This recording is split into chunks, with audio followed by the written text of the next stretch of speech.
Yeah, hello guys. I want to teach you guys how to bring in picture or your logo into your drawing. Maybe you have already designed your logo and you want to make use of it.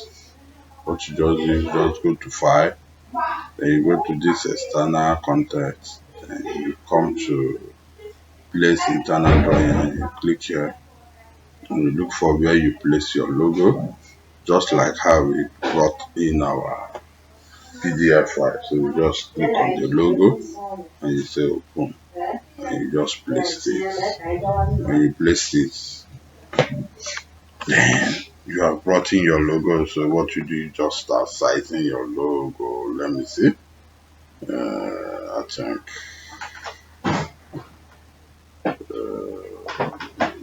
we are just sizing it now. You can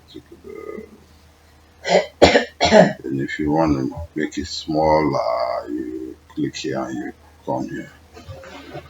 Adjust frame,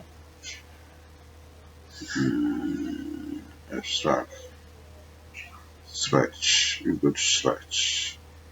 So you make it smaller. You can see it. If you want to make it bigger, you make it bigger because it's stretch. You can see it. So you make it smaller till you get what you want and place it wherever you want to place it. So thank you so much for watching, and I hope you understood what we just did.